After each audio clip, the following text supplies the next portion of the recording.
Thank you very much, Peter. Honorable Deputy Minister Rejoice Mabudafasi will be joining us now in a few minutes. The leadership from TNA, Transnet, and SABC is led by Dr. Ngubane, Ntate Mafika, and Ryan Fisher. The Directors General for both Water Affairs and Environmental Affairs, ladies and gentlemen, I have two Directors General. Our water authorities, the CEO of New Age and his team, all our dignitaries, esteemed ladies and gentlemen, good morning to you. It is indeed a great honor and a privilege for me to address you on this auspicious occasion. I first of all want to express my sincere appreciation to the New Age, the SABC, and all other partners that have honored this invitation. Ladies and gentlemen, when I learned about this important date and this event, that indeed it was secured for me to address this august occasion, I was immediately indeed very overjoyed, as my thinking was that it could not have come at a better time, a time during which South Africa is celebrating the Youth Month, on which we also celebrated the World Environment Day on the 5th of June. We celebrated World Environment Day under the theme, Green Economy, Does It Include You? As I proceed on this discussion, I want to share with you some progress in the area of green economy, as Peter has said. And this briefing also takes place on the eve of the United Nations Conference on Sustainable Development, which is the Rio +20, which will be taking place from the 22nd to the 24th of June, and also the 20th anniversary of the United Nations Conference on Environmental Development, but also more importantly, the 10th anniversary, reminding us of the 10th anniversary of the World Summit on Sustainable Development, which was held here in Johannesburg, back home. Ladies and gentlemen, the Rio +20 conference is aimed at securing renewed political commitment on sustainable development, assessing the program and implementation gaps, in ensuring that we meet the already agreed commitments back then in these conferences that I spoke to, as well as ensuring that we address new and emerging challenges under the themes, a green economy within the context of sustainable development and poverty reduction, as well as the institutional framework for sustainable development. That's the theme for this conference, Rio +20. As we look forward to Rio +20 this month, ladies and gentlemen, it is indeed encouraging to note how environment and sustainable development issues have risen in prominence on the international agenda, which is an acknowledgement of the central importance of these issues to the long-term prosperity of the global population. Indeed, there are lessons to be learned from the vast range of experiences that are garnered over the past 20 years, particularly with respect to sustainable consumption and production. Rio +20, ladies and gentlemen, is thus seen as a much-needed platform to address the emerging challenges that are associated with the implementation of sustainable development in a coherent and coordinated manner. Another obvious choice was that for me today to discuss was that I will also speak to you on some of the key developments which do and indeed will affect you in the areas of water resources and infrastructure. As concerns for capacity of the earth resources to sustain the current unsustainable production and consumption patterns grow, ladies and gentlemen, the global efforts to reshape the sustainable development architecture to better respond to this challenge are indeed becoming increasingly urgent. This is compounded by the emerging multiple financial and economic challenges which still require solutions. As we know, we have had the world crisis on financial crisis. There is a growing recognition that South Africa's natural capital in the form of ecosystems, the biodiversity and other natural resources is critical in unlocking and boosting economic growth and ensuring the long-term well-being of our society. Biological diversity provides raw materials for industries and essential ecosystems, goods and services. These are municipal services of nature. From air purification to water filtration, from climate stabilization to flood control. It forms a basis for food security and is a source of medicine on which healthcare depends. There is a growing realization of the value of biodiversity in quantifiable economic terms and its essential role in promoting sustainable development and poverty alleviation, as well as its cultural and aesthetic aspects. This rich variety of biological resources, ladies and gentlemen, and the interactions between them are therefore not a luxury, but a vital, very, very vital indeed for the development and growth of human societies and the very existence of life on Earth. Faced with the real threat of climate change impacts, sustainable development has become more significant today than ever before. Our strategic objective is to ensure that sustainable development remains central in our planning and execution. South Africa recently released the National Strategy on Sustainable Development, as we use acronyms, what we call the NSSD. And this NSSD, ladies and gentlemen, sets out the country's sustainable development priorities and actions over the next 5 years. This strategy is based on the premise that social and economic sustainability is embedded within the reliant and also actually reliant upon a healthy ecosystem and sustainable environmental goods and services. The NSSD is one of a number of growth and development policies and strategies recently adopted in South Africa to support our sustainable development journey. It is accompanied by strategies such as the New Growth Path and the Green Economy Strategy. Last year, our cabinet approved a government's National Climate Change Response Policy, which serves as a clear roadmap of how we all must actually, as a nation, respond to the global challenge of climate change.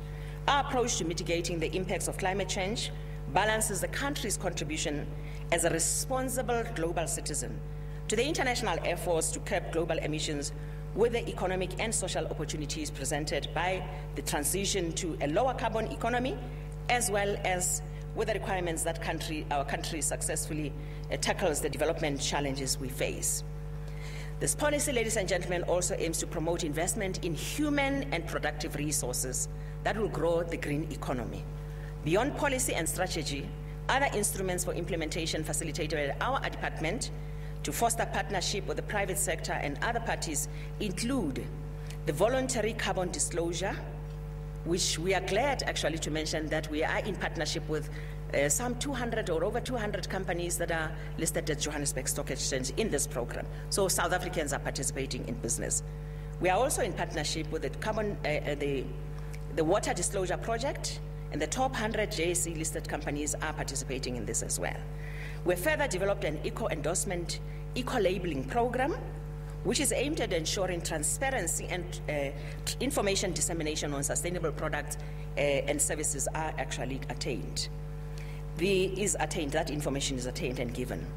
The program, which is soon to be implemented, is mainly aimed at enhancing business competitiveness in line with global best practices. As those of you who may have attended COP17 last year, ladies and gentlemen, would have witnessed, South Africa has implemented numerous programs to support sustainable development. The Green Economy Strategy has 8 focus areas, namely the green buildings and the built environment is one pillar, the sustainable transport and infrastructure, the clean energy and energy efficiency, the resource conservation and management, sustainable waste management practices, agriculture, food security and forestry, water management, sustainable consumption and production, and the cross-cutting focus area covering research, awareness, and skills development in other building our social, in order to ensure that we build our social capital. Implementation within the built environment, ladies and gentlemen, include the national program to bring sustainable resource use criteria into the design of settlement projects and subsidized houses across our country, with special reference to housing densities, orientation of buildings, roof overhangs and ice insulation, installation of 1 million solar water heaters by 2014, as we may have heard, and sustainable use of water and waste resources. In terms of agriculture and food security, our climate smart agriculture, land care and sustainable livelihoods, all aimed at ensuring more sustainable practices such as restoration and then maintenance of the quality of our soils to boost agricultural production is actually implemented. Whilst we have made significant strides towards sustainability, ladies and gentlemen, we must acknowledge that we still have major challenges of poverty and unemployment and inequality in South Africa, particularly amongst the young people who are actually directly linked to unsustainable policies of the past. In a major drive to address this problem, ladies and gentlemen, as South Africans, we launched the new growth path in October 2010, as you know, with the green economy being one of the key economic growth drivers. The new growth path targets 300,000 new direct jobs by 2020 to the green economy, with 80,000 in manufacturing and the rest in construction, operations and maintenance of new environmentally friendly infrastructure. The potential for job creation is predicted to rise to well over 400,000 by 2030. Our natural capital is both a focus area in our green economy strategy and an area of intervention identified in our sustainable development strategy.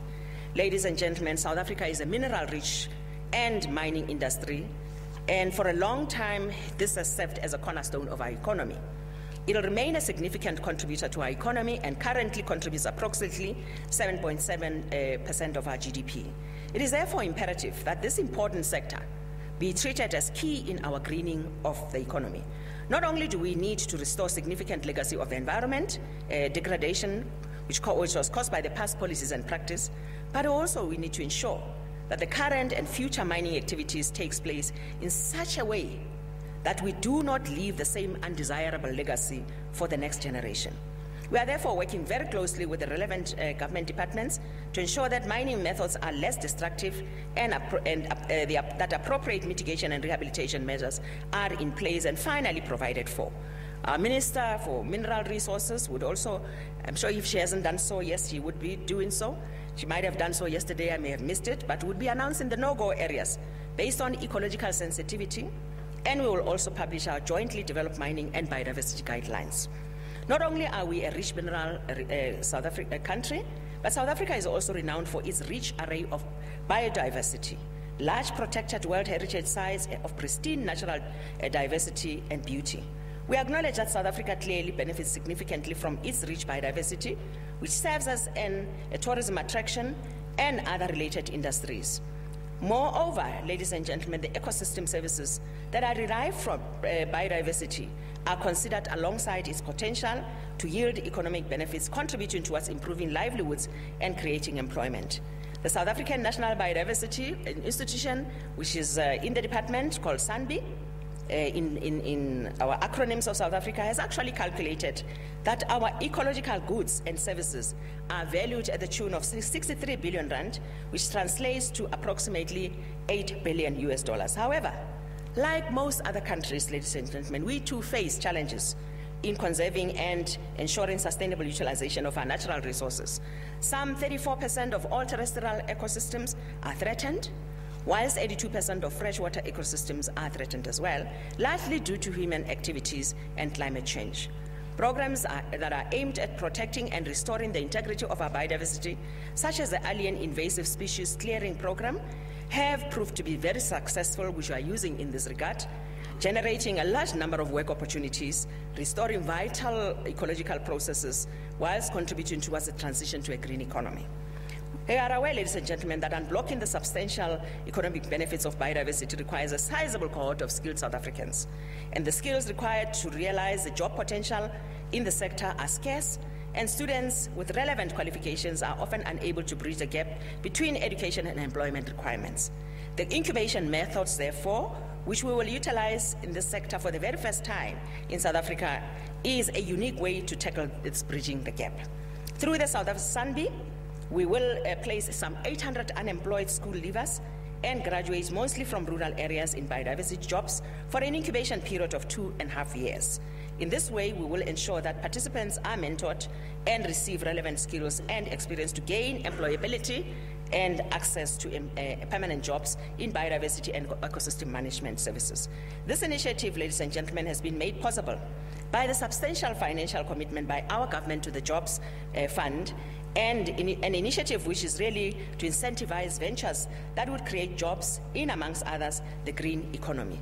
The Green Fund that was established by our government will further facilitate partnerships to leverage both donor and private sector contributions to fund various projects and programs linked to the green economy and climate change response strategies. In short, we are putting our money where our mouths are. Regarding the land use patterns, South Africa has made progress in mainstreaming environmental sustainability in the development process. This we see in the integrated development plans and the spatial development framework at local level. Special mention should be made of the green city concept, which describes an integrated approach to urban development in which natural resources, including land, water, and energy, are used in the sustainable manner, and negative impacts of waste and pollution are minimized. This concept, ladies and gentlemen, of sustainability is linked to the need to mitigate and adapt to the effects of climate change, and implicit in this is the idea of green city.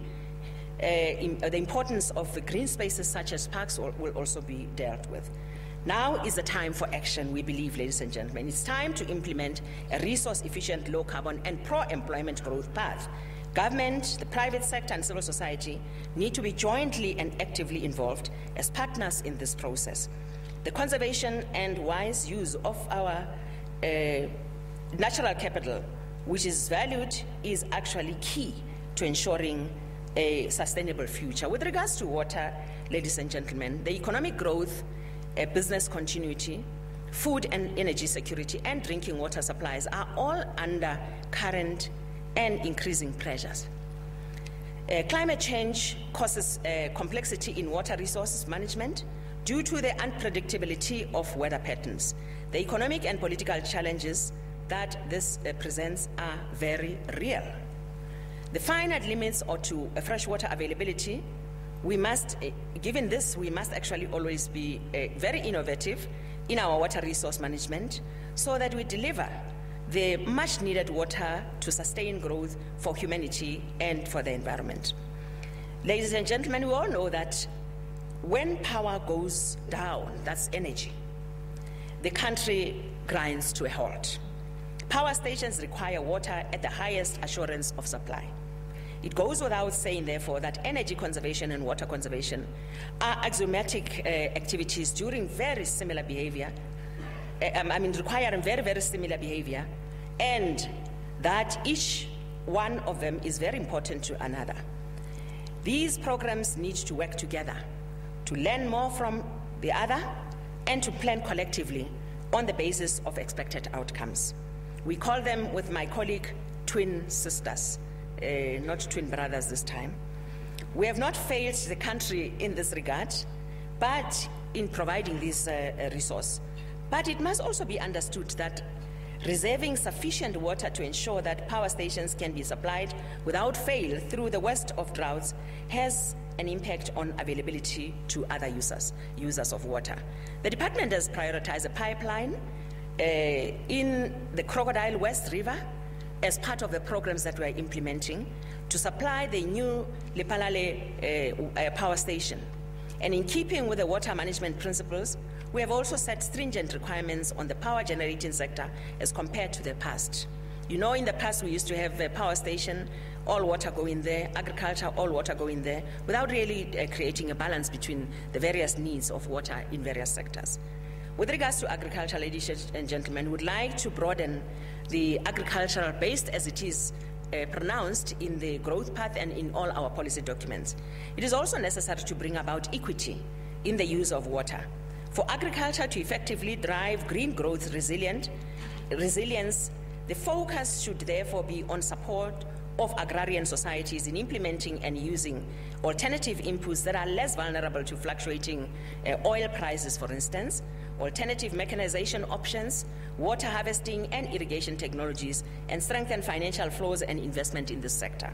It goes without saying, therefore, that water is essential in providing for rural livelihoods and food security. Irrigated agriculture already requires, right now as we speak, over 60% of the nation's water.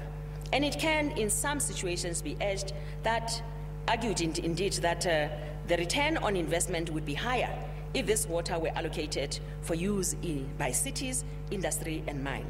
As the biggest user, agriculture is the sector where large savings can actually be achieved, with an important focus on the efficiency of distribution systems like pipeline and canals, in line with giving support to the President's strategic integrated projects, what we call SIPs in South Africa, and in fulfilling the Department of Water's mandate. Construction of the Duop Dam, as President has mentioned, which has started in 2007, is due for completion by April 2013 water oozing, but we are impounding latest November this year. It remains our focus to deliver water for the domestic and economic use in the Greater Sekhukhune, Waterberg and Capricorn district municipalities. A total of 2.3 million people in the domestic sector will benefit from this project. We have also started with the construction of Mokolo project, which forms part of the development in the Waterberg area, as referred to by our President in his State of Nations address to Parliament. This project is aimed at supporting Eskom in mining activities around the Medupi and Matimba power station, and will be commissioned by the end of 2013 in line with Eskom's works program. We have started with the key initiatives coordinated by the PICC, that Presidential Coordinating Council, Commission, to support the proposed hydroelectrical power schemes and projects in the Eastern Cape and KwaZulu-Natal and throughout the country indeed. These projects include various proposed dams and related water and energy infrastructure in the tributaries of the Imzumbu River in the Eastern Cape, and also the Tugela River in the KwaZulu-Natal. As far as our regional integration of African cooperation is concerned, ladies and gentlemen, on the 11th of August 2011, I have signed an agreement with my counterpart in Lesotho, as you have been told already, beginning to implement Lesotho Highlands 2, Phase 2 project. This project comprises of construction of Purihadi Dam and a transfer tunnel in the Katse Dam, and will increase the supply of water to the Vaal River system, which will increase the already stretched water resources in South Africa.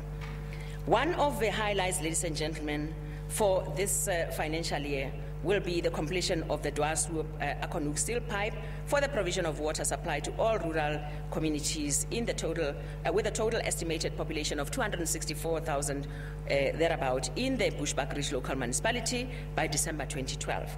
Our Department of Water Affairs has also set aside approximately 370 million rand to address dam safety rehabilitation, which is a program that deals with rehabilitation of infrastructure that spreads all throughout the country. Ladies and gentlemen, as I conclude, I want to make a call to all of us to actually ensure that we continue to walk together on this path of championing sustainable development and ensuring that we preserve our water for the sake of our people and for the sake of our planet and indeed our prosperity. I thank you very much.